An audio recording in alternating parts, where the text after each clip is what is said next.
कि मैं आज के इस ध्यान सत्र में, इस ज्ञान सत्र में आप सभी का स्वागत है।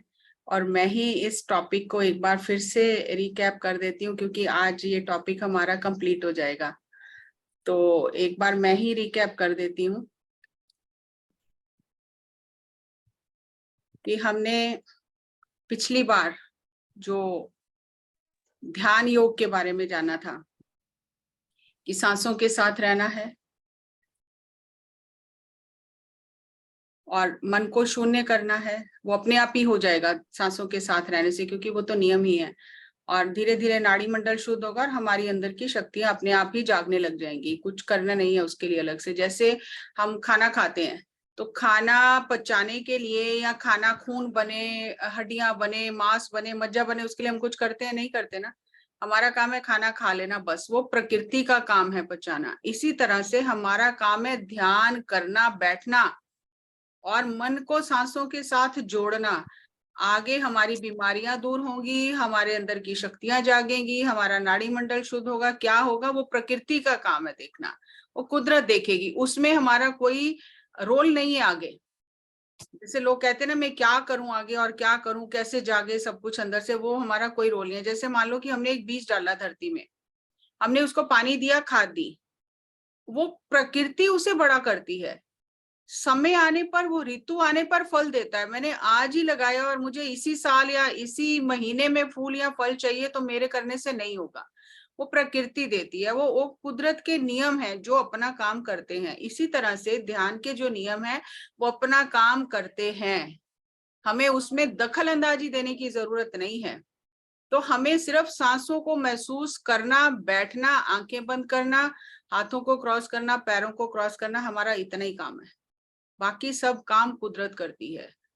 हम अगर लगे रहेंगे तो अपने आप सब चीजें होती रहेंगी। लेकिन अगर हम ये सोचें 2 दिन किया, 4 दिन किया, फिर छोड़ दिया, या किसी दूसरे का एक्सपीरियंस सुना रहे, उसको तो बहुत ये ठीक हो गया या ये हो रहा है, मुझे तो कुछ हो नहीं रहा, छोड़ दिया, तो फिर वो कुछ फायदा नहीं होता उससे।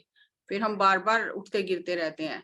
लेकिन जो लोग लगे ही रहते हैं, फिर वो आखिर मंजिल को पा ही लेते हैं। अब मान लो गाड़ी धीरे चल रही है, तेज चल रही है, आखिर तो लक्ष्य तक तो पहुंच ही जाएगी ना। धीरे चल रही है तो थोड़े ज्यादा समय ले लेगी, तेज चल रही है तो जल्दी पहुंच जाएगी। अब हर एक के पिछले जन्मों के क्या कर्म है, क्या संस्कार है, उस हिसाब से उसकी गति है। तो किसी को जल्दी प्राप्ति हो जाती है, किसी को देर से होती है। वो पिछले जन्मों से चला आ रहा है। तो हम किसी पर किंतु परंतु नहीं कर सकते कि मुझे तो नहीं हो रहा, उसे हो रहा है। हो सकता है हमने ध्यान इसी जन्म में शुरू किया, उसने पहले के ही जन्म भी ध्यान किया हो। तो इसीलिए हमें दूसरों का सुन के खुश होना है, उदास नहीं होना कि मेरा नहीं हो रहा। मेरा मैं से ही तो बाहर आना है, लेकिन ध्यान में आके भी इसी को पकड़े रखेंगे तो फिर आगे कैसे बढ़ेंगे? तो ये अपने आप चीजें होती हैं, हमें उसमें ज्यादा दिमाग नहीं लगाना। इसलिए पत्री सर कहते थे एनालाइज मत करो किसी भी ध्यान के अनुभव को, नींद के अनुभव को, सपनों को और जिंदगी के अनुभवों को। वो अपने आप चीजें होती रहती हैं। आत्मा अपनी गति से सीखती चलती जाती है।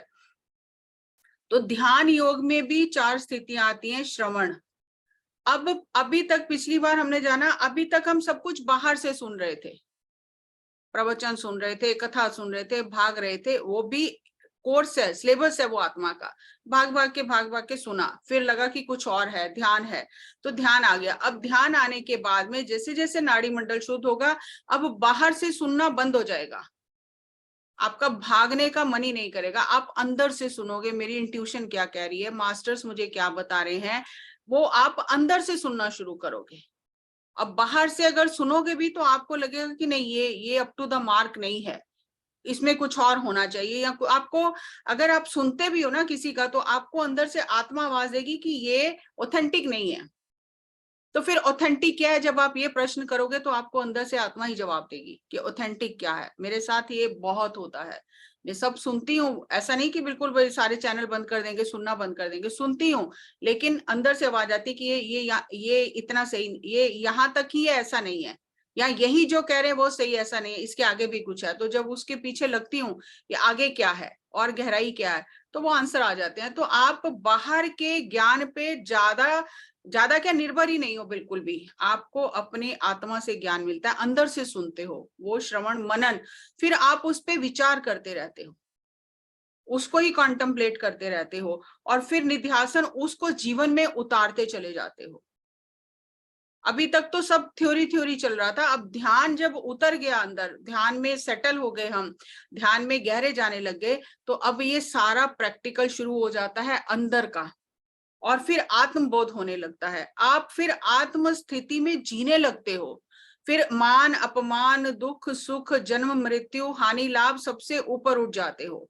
फिर आपको कोई चीज विचलित नहीं कर सकती जब तक आप मनोस्थिति में थे।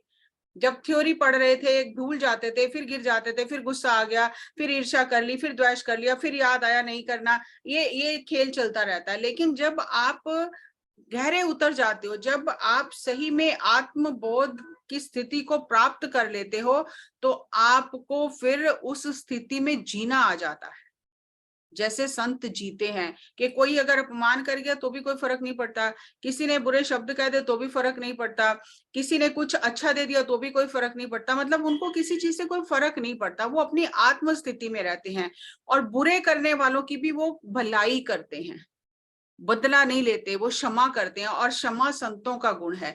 ये जो हम कहते हैं ना ध्यान में बैठ के मैंने इसको क्षमा कर दिया उसको क्षमा कर दिया, ये हम सिर्फ थ्योरी कर रहे हैं।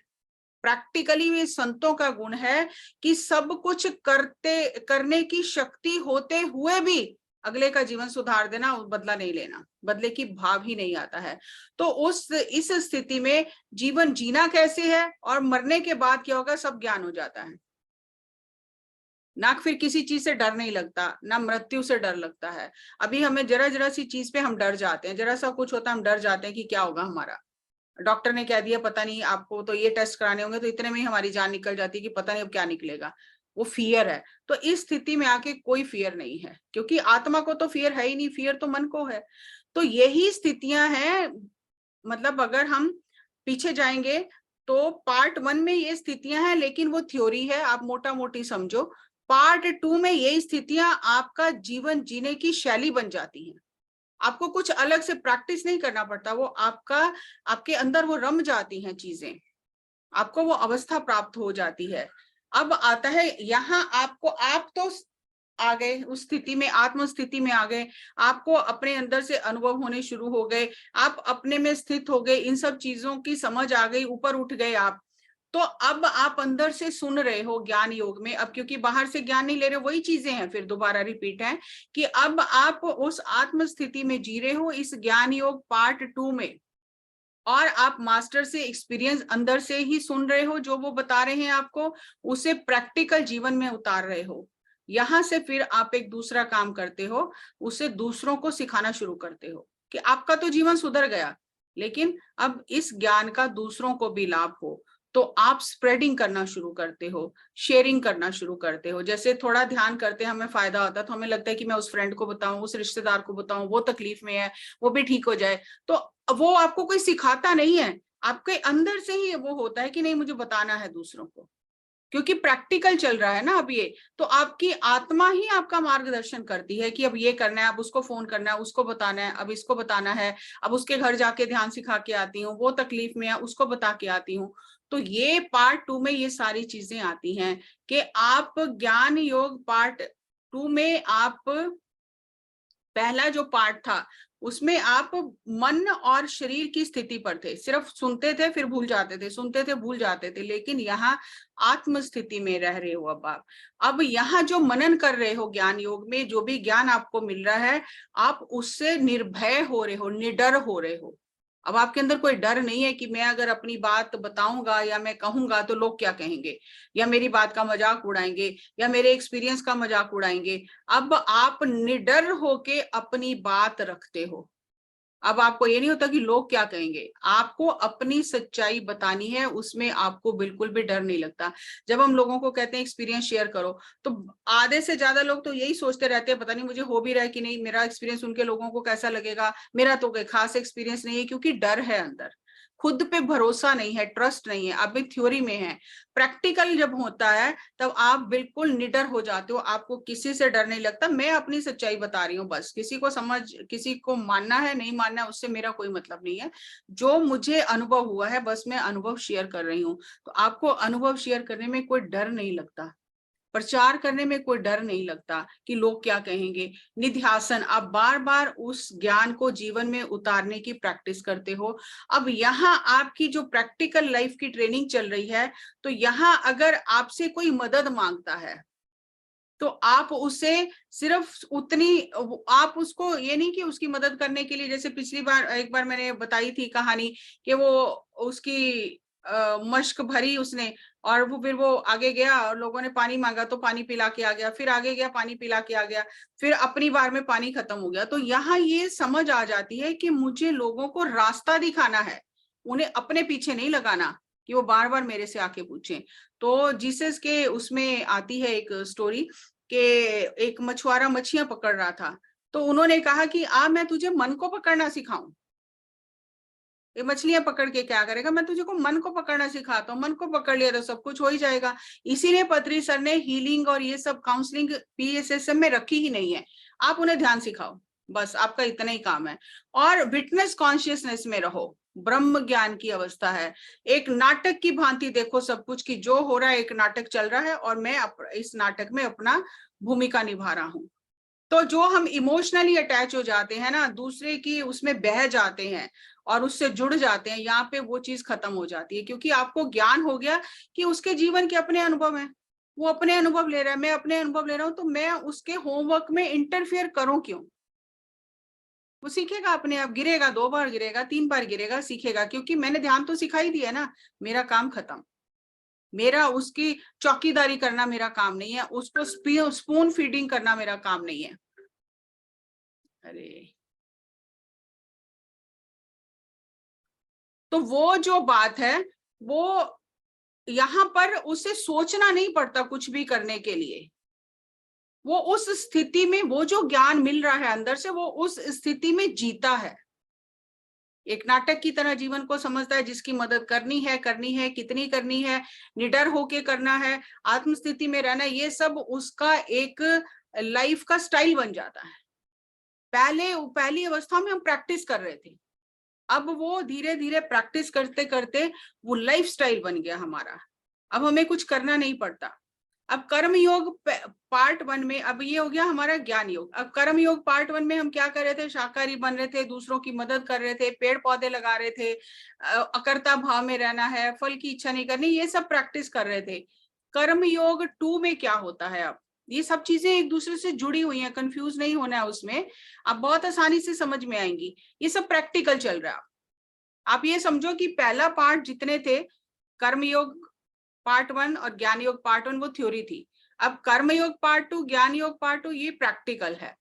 तो यहाँ पर जब गौतम बुद्ध को आत्मज्ञान प्राप्त होता है, तो सबसे पहले जब उन्हें अपना पता चल गया, जन्म परंपरा, कर्म परंपरा, योग परंपरा सब पता चल गया, तो सबसे पहले उनके मन में आया कि मैं अब जाके ये बताऊं किसे, मैंने जो इतनी कठिन साधना करके पाया है, मैं ये किसे बताऊं। तो उनके मन में अपने 2 गुरुओं का ख्याल है, अलार कलाम और उदाका रामपुत्ता। तो वो जब थर्ड आई से देखा, क्योंकि अब तो सब कुछ जान गए ना, तो वो दोनों शरीर छोड़ चुके थे, तो फिर उन्होंने देखा अब किसे बताऊं, तो फिर वो अपने वो मित्रों के पास गए जो उनको छोड़कर चले गए थे कि इन्होंने तो अब खीर खा ली है, अपना व्रत भंग कर लिया है। तो वो मित्र सारनाथ में थे, तो 200 किलोमीटर की यात्रा करके फिर वो सारनाथ उनके पास जाते हैं, फिर उन्हें ज्ञान देते हैं और उन्हें बताते हैं कि सांसों के साथ रहो, कोई जाप नहीं, कोई पूजा नहीं, कोई मंत्र नहीं, कुछ नहीं करना, सिर्फ सांसों के साथ रहकर आप सब कुछ पा सकते हो। तो वो ये जो स्थिति आती है कि जब पता चल गया, आत्मज्ञान प्राप्त हो गया, तत्व ज्ञान प्राप्त हो गया, ब्रह्म ज्ञान प्राप्त हो गया, अब वो दूसरों के लिए माध्यम बन जाते हैं बताने का। और फिर वो उनको, जैसे पत्री सर में कहते थे, कोई पूजा नहीं, कोई मंत्र नहीं, कोई जाप नहीं, हमें समझ नहीं आता था, लेकिन क्योंकि वो जानते हैं कि अब ये आगे बढ़ना है इन्हें, अगर यहीं पर बैठे रहेंगे तो आगे कैसे बढ़ेंगे, तो क्योंकि वो जानते थे इन्हें अब आगे बढ़ना है, तो इसीलिए वो हमें कहते थे नो पूजा नो मंत्र। तो बहुत लोगों को फिर ये बात समझ आई जाती थी कि हाँ ठीक है, अब हम ध्यान ही करेंगे, ये पूजा और मंत्र नहीं करेंगे। तो अब यहाँ पर वो जो सेवा करते हैं कर्म योग में, ये भी सेवा का ही पार्ट है, कर्म योग में जो सेवा कर रहे हैं, वो अब ये बता रहे हैं दूसरों को कि अपने भीतर खोज करो, बाहर कुछ नहीं है, अपने अंदर जाओ, अपने भीतर गहराई से जाओ, भीतर खोज करो, बाहर कुछ नहीं है। तो वो अब ये इसीलिए ये है कि कोई पूजा पाठ की जरूरत नहीं है, सांसों के साथ भीतर जाओ, भीतर की खोज करो, भीतर से ही सब कुछ मिलेगा। हमें भी अपने भीतर से सब कुछ मिला है। फिर ये झंझोड़ झंझोड़ के हमें जगाते हैं कि आप ये शरीर नहीं हो, आप आत्मा हो, आप परमात्मा हो, आप भगवान हो, क्योंकि ये बातें अब तक तो हमने सुनी नहीं थी। अब वो जब ये ध्यान करने से ये बातें समझ में आने लगती हैं कि ये जो सेवा है, जो हम दूसरों को जाकर प्रचार कर रहे हैं, दूसरों को ये बता रहे हैं ध्यान कैसे करना है, उनको ये बता रहे हैं कि अपनी समस्याओं का समाधान खुद करो, ये जो चीजें हम सिखा रहे हैं, ये सब ये आध्यात्मिक सेवा है। पहले शारीरिक सेवा कर रहे थे। कर्मयोग पार्ट 2 में लंगर लगाना, दान देना, वस्त्र देना, वो शारीरिक सेवा थी। यहाँ पर हम आत्मा के स्तर पर सेवा कर रहे हैं कि ये आत्मा कैसे आगे बढ़े। ये आत्मा अगर कहीं ये पूजा पाठ में अभी लगी हुई है तो इसको आगे कैसे बढ़ाना है, इसको कैसे समझाना है कि ये अंदर खोज करे, और इसको कैसे बताना है कि तुम ही परमात्मा हो, तुम स्वयं को जानो। और फिर इस स्थिति को ही कहते हैं महापरिनिर्वाण की स्थिति। निर्वाण, परिनिर्वाण, महापरिनिर्वाण। निर्वाण मतलब उस व्यक्ति ने अपने आप को जान लिया, मैं कौन हूं, क्या हूं, तो उसको निर्वाण प्राप्त हो गया। परिनिर्वाण, अब वो घर बैठा है, जो भी लोग उसके पास आते हैं परिनिर्वाण, तो उनको निर्वाण का रास्ता बताता है। और महापरिनिर्वाण की स्थिति में वो गांव गांव, शहर शहर जा जाके लोगों को बताता है। तो महापरिनिर्वाण की स्थिति उसको प्राप्त हो जाती है। उसको जन्म परंपरा का पूरा ज्ञान हो गया, कर्म परंपरा का पूरा ज्ञान हो गया, योग परंपरा का पूरा ज्ञान हो गया, स्वयं का आत्मज्ञान प्राप्त हो गया, ब्रह्म ज्ञान प्राप्त हो गया। तो वो धरती पर चलता फिरता भगवान है। उसके सानिध्य में करोड़ों आत्माओं का उद्धार हो जाता है। वो परमात्मा ही है धरती पर। हमने परमात्मा को तो नहीं देखा, लेकिन जो भी संत गुरु इस स्थिति को प्राप्त कर लेते हैं, जो इस स्थिति में जीते हैं, वो चलते फिरते भगवान है धरती पर। और पत्री सर कहते थे, I am a Buddha on the road. मैं वो बुद्ध हूं जो सड़कों पर घूम रहा हूं। I am a Buddha on the road.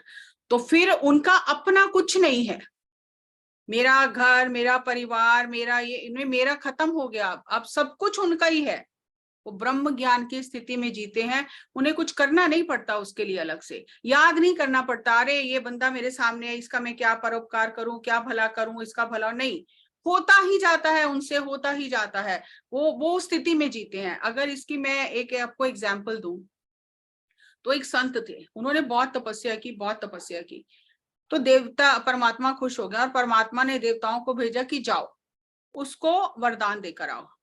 तो वो आ गए धरती पर, और उन्होंने उस साधु को कहा कि परमात्मा ने हमें भेजा है, हम परमात्मा के रिप्रेजेंटेटिव हैं, और परमात्मा ने कहा कि वरदान दे के आना है, तो आप वरदान मांगो। तो उसने कहा मुझे तो कुछ चाहिए ही नहीं। बोले कि नहीं, परमात्मा ने कहा हमें वरदान देने के लिए, तो आप वरदान मांगो। तो उन्होंने कहा मुझे कुछ चाहिए ही नहीं।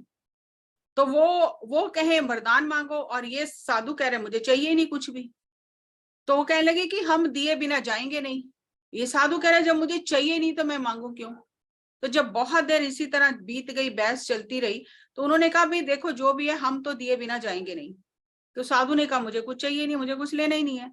तो फिर आखिर ये साधु ने कहा कि ठीक है, अगर तुम देना ही चाहते हो, तुम इतना ही तुम्हें है कि देकर ही जाना है, तो फिर तुम अपनी मर्जी से दे दो जो भी वरदान देना है, क्योंकि मुझे तो कुछ चाहिए ही नहीं, तो तुम जो देना चाहते हो दे जाओ।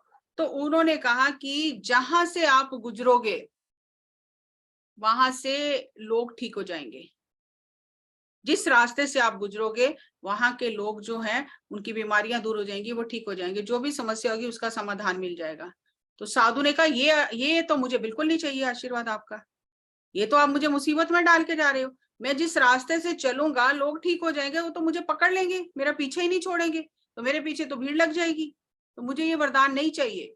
तो वो फिर क्या बड़े हैरान हुए कि देखो हम आपको वरदान दे रहे हैं और आप बोल रहे हो ये वरदान नहीं चाहिए, लोग तो तरसते हैं। उन्होंने बोला मुझे ये वरदान चाहिए ही नहीं, ये तो आप मुझे मुसीबत में डाल के जा रहे हो, तो मैं मुसीबत मोल क्यों लूं, मैं अच्छा वाला यहाँ साधना कर रहा हूँ। तो उन्होंने कहा फिर आप बताओ क्या करें। तो उन्होंने कहा ठीक है, अगर आपको देना ही है तो आप मुझे ये वरदान दो कि मैं जिस रास्ते से गुजर जाऊं, मेरे गुजरने के बाद मेरी छाया जिस पर पड़े वो ठीक हो जाए, ताकि ना उसे पता चले ना मुझे पता चले, तो मेरी छाया जिसके ऊपर पड़ जाए वो ठीक हो जाए। क्योंकि छाया किसके ऊपर पड़ी, कब पड़ी, किसी को पता नहीं है ना। तो जिस पर छाया पड़ेगी उसे भी नहीं पता चलेगा कि छाया पड़ी है तो ठीक हुआ, और मुझे तो पता ही नहीं क्योंकि मैं तो आगे निकल गया, तो मुझे तो पता ही नहीं चलेगा। तो अकर्ता भाव में तब उन्हें रहने के लिए प्रयास नहीं करना पड़ता। कहने का मतलब ये है कि वो जो भी करते हैं परमात्मा ही कर रहा है। वो किसी का भला हो रहा है, किसी को रास्ता मिल रहा है, किसी की समस्या का समाधान हो रहा है, वो अपने आप ही हो रहा है। वो ये उनमें उन्हें ये सोच ही नहीं आती है कि हम करें। वो जो भी करते हैं वही परमात्मा ही कर रहा है उनके माध्यम से। तो फिर कर्ता भाव कहाँ है? हम कर्ता भाव की प्रैक्टिस नहीं कर सकते कि हम अकर्ता भाव में रहने की प्रैक्टिस करें।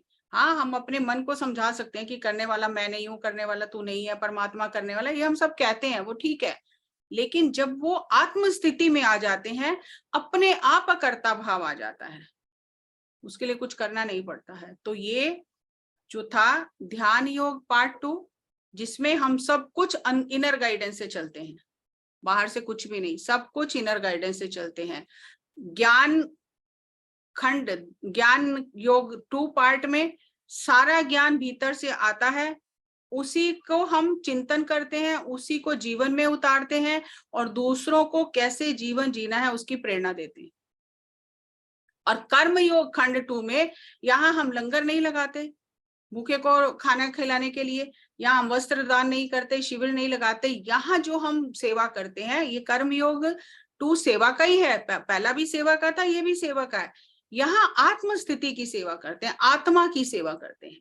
ध्यान सिखाना, ध्यान प्रचार करना, शिविर लगाना, बड़े बड़े प्रोग्राम आयोजित करना, दूसरों को एक्सपीरियंस शेयर करने के लिए स्टेज पर बुलाना, वो भी एक सेवा है। तब हम अगर इसमें भोजन पकाने में, जिसे लंगर बनाने में भी सेवा कर रहे हैं किसी बड़े कार्यक्रम में, वो भी सेवा आत्म स्थिति की सेवा ही गिनी जाती है। क्योंकि जब इतने आत्मज्ञानी ध्यानी जो भोजन ग्रहण करेंगे और जो उनकी सेवा करेगा, तो वो भी एक कर्म खंड पार्ट 2 की ही सेवा गिनी जाती है कि आप आत्म स्थिति में जो है उनकी सेवा कर रहे हो। तो यहाँ जो भी हम करते हैं वो हमें करना नहीं पड़ता है, वो होने लग जाता है। क्योंकि पहले हमने थ्योरी सीखी, फिर हमने धीरे धीरे उसका प्रैक्टिकल किया। प्रैक्टिकल करते करते करते, जैसे संगीत कोई सीखता है तो पहले तो अपस्वर ही आते हैं, पता ही नहीं चलता क्या करें, कैसे बजाएं, समझ ही नहीं आता। फिर प्रैक्टिस करते करते करते करते कई बार हाथ कटते हैं, थकान होती है, सिर दर्द करता है, करते करते करते करते फिर हमें धीरे धीरे समझ आने लगती है। और फिर जब बहुत ज्यादा अभ्यास करते हैं तो फिर वो हम संगीत निकलने लग जाता है हमसे। तो ये वो स्थिति है ध्यान योग के बाद, जब आपको जीवन जीते जीते, गिरते उठते सीखते, आप अब एक परमात्मा का माध्यम बन गए हो, एक इंस्ट्रूमेंट बन गए हो, जिसमें से अब संगीत निकल रहा है। अब आप परमात्मा की वीणा बन गए हो। तो यहाँ पर आप हो भी और नहीं भी हो, दोनों चीजें हैं। आपकी पहचान है कि आप हो, लेकिन आप जो भी कर रहे हो वो परमात्मा कर रहा है, तो आप अपने आप ही अकर्ता भाव में आ जाते हो। तो ये बहुत डीप सब्जेक्ट था। बस इतना समझिए आप कि कर्मयोग पार्ट 1, कर्मयोग पार्ट, ज्ञान योग पार्ट 1 में थ्योरी है, फिर बीच में आता है ध्यान योग, फिर नाड़ी मंडल शुद्ध होता है, सब अंदर से समझ में आने लगता है। फिर हम वो शरीर और मन के स्तर से ऊपर उठ के जब आत्म स्थिति में जीना शुरू करते हैं, तो वो होता है ज्ञान योग पार्ट 2 और कर्म योग पार्ट 2। तो इसमें हमें पूरी योग परंपरा, जन्म परंपरा और कर्म सिद्धांत सब समझ में आ जाता है, और वो हमारे जीवन का एक अभिन्न अंग बन जाता है।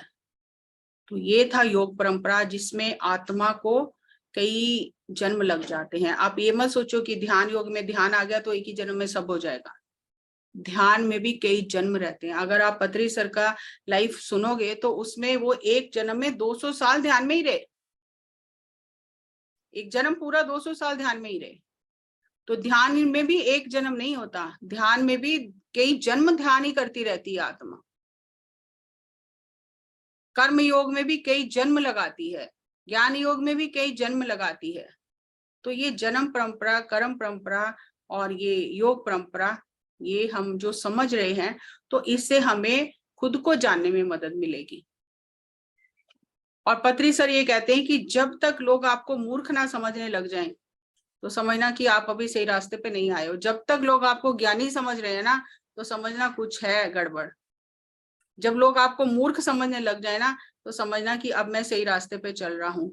और जब हम आखिरी स्थिति में पहुंच जाते हैं, जहां हमें अनुभव होने लग जाते हैं, मास्टर से सुनने लग जाते हैं, मास्टर से मिलने लग जाते हैं, मैसेजेस लेने लग जाते हैं, यहाँ पे बहुत ज्यादा संभावना होती है कि हम पीछे मुड़ जाते हैं।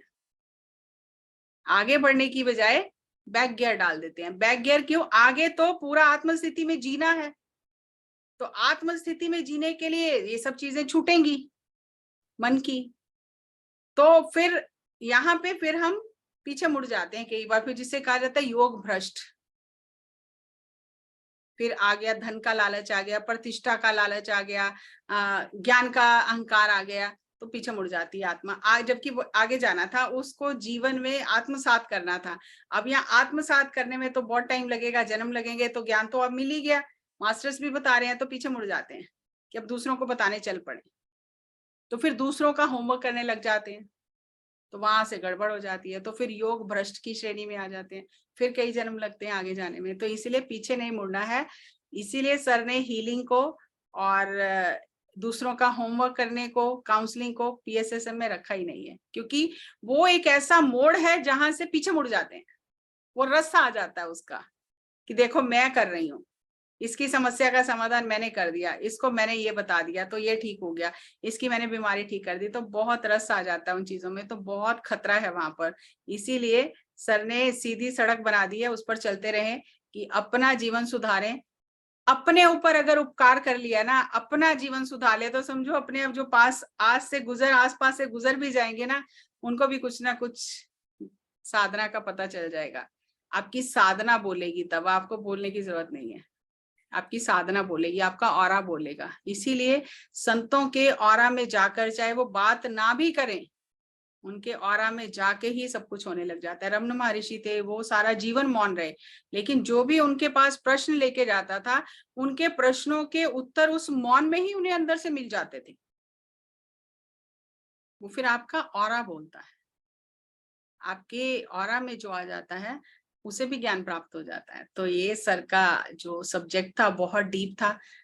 अभी भी इसे बार बार सुनिए, तो पता चलेगा कि हम कहाँ कहाँ खड्डे हैं जहां पर गिरने की संभावना है। तो जब पहले से पता हो, तो फिर बचा जा सकता है। तो सर ने तो बहुत अच्छे से एक रोड मैप बना के दिया है कि नक्शा देख देख के आगे बढ़ते रहो। तो थैंक यू पत्री सर, हमारे ऊपर इतना सब ज्ञान बरसाने के लिए, हमें समझाने के लिए बहुत बहुत धन्यवाद। Thank you, thank you, thank you. कोई भी आपका प्रश्न हो तो आप कर सकते हैं।